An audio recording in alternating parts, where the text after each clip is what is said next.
Good morning, Gina. How are you? I'm doing well. Thank you for asking. So, a lot I'm breaking down. And, this morning, Mhm. the Associated Press released a very good article breaking down the jury and what they are experiencing as the fate of the former president is pretty much in their hands. If you could catch us up, please. Those are excellent points, and those are things that I don't think we really talk about a whole lot, right? What is the jury experience? And curated is a really great word for it. It's a manufactured sort of a Disneyland experience.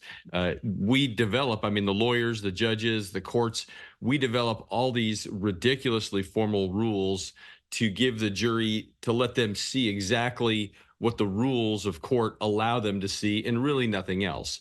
They are allowed to bring in, and they're told they can bring in their common sense, but they're told not to go visit scenes. They're told not to go look at other sources. And if you think about it, I mean, we spend a lot of time and effort in the legal field fighting over the rules, fighting over what's allowed in court, who can say what, right? We have the right to confront our accusers under the Sixth Amendment to the U.S. Constitution. But when we hear third hand information on the television, it may be inaccurate. And that's not fair to have a trial that way. So that's one of the reasons why they are so particular in curating it like that. And sometimes it doesn't really, I mean, it's important, I think, for folks to know. And I think it's really important that we're talking about these things. This is a very critical trial in American history. And I think that a lot of emotions are high. I think there's a lot at stake here.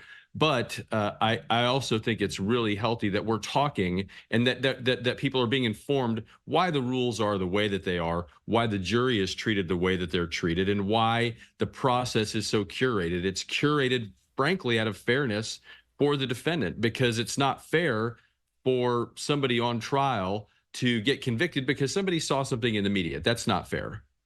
Jeremy, as we're taking a close look as this trial resumes later today around 9:30 this morning Eastern time, we can't forget, and I know you were about to say this probably, but you know how the former president, he'll speak to the media before and after he Mhm. enters the courtroom. One thing he has consistently said is that the judge does not need to be on this case. And there were rumors circulating that the judge had actually been a supporter of current President Joe Biden, had maybe even given some monetary donations to his campaign. Just a lot surrounding this when you have Michael Mhm. Cohen, his former attorney, testifying, and then you have allegations for the judge.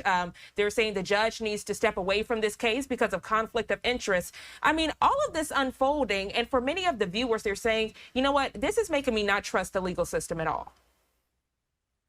Uh, I'll tell you this, and whether it is fair or whether it is foul, judicial appointments, judicial elections are inherently partisan. And I would say this: if you think you would remove this judge from the case because of his involvement in the Democratic Party, good luck finding somebody in the Manhattan judiciary who's not somehow involved in these type of politics. I live in North Texas, in the Dallas Fort Worth community. Every judge in Dallas County is a Democrat. Every judge in Tarrant County, where Fort Worth is a Republican. They run on party ballots. They go to party fundraisers. They do things like supporting the governor, or if they're in the opposite party, they do the opposite. So we sort of operate on this fiction that the judiciary is not necessarily political. Even Congress, right? Even the Supreme Court, right? When you come down to it, you've got a presidential appointee who goes in front of the U.S. Senate. And we try to, and the judiciary does their best to try to detach themselves from that involvement. They do their best to detach themselves from that appearance. But I mean, when you have three branches of Congress, when you have a system of checks and balances, who are you going to put on the bench, and how are they going to get there? It's going to have to always be politics. Um, does that feel any better for Donald Trump? Does that feel any better for somebody who says, "Well, hold on, why should this judge be able to sit in this case?" I mean, I don't know that it makes anybody feel better about that. But maybe, kind of going back to the 40,000 foot view of our legal system, light is the best disinfectant, right? So, and sunshine is the best disinfectant. So maybe the fact that we're talking about these things can bring some type of change. But the fact remains, if you were going to get rid of this guy, who else in Manhattan were you going to get that is just so apolitical that you would not have any questions like this? There's just not a universe where you're going to find that guy. And with you making those very valid points, I want to ask you if that's the reality of how the judicial system is, that you might be in a trial and the judge might be supporting the current president. Meanwhile, you're the former president. If that's the reality, Jeremy, I want to ask you, what does that mean for the jury? Because it took a long time to get this jury in place. And the main thing was we want to have an unbiased jury. Is the word unbiased even something we can say if we're knowing that we can have judges who might have been a part of supporting political campaigns? Hopefully my question is making sense. Always, always. I mean, so when we kind of look at the jury, this jury was chosen for the exact reason that they're, to be polite to them, and they're not watching, or they're not allowed to be watching, because their head is in the sand, right? We talked about this a few weeks ago. The perfect juror is somebody who is at home listening to podcasts about dogs and cats and plants and recipes, and people who obviously we're all going to have biases and prejudices. I mean, we're human beings, right? You asked the question, who does advertising work on, right? It's fun to ask that question to a jury sometime, because there's a lot of people who say advertising doesn't work on me. And then your next question to them is, well, who does it work on? Oh, everybody else except you. Got it, right? You're the one person who it doesn't work on. Everybody is subject to these biases and prejudices. The jury, I doubt very highly, would know that this judge had, if there was issues with his campaign stuff, or with who he supported.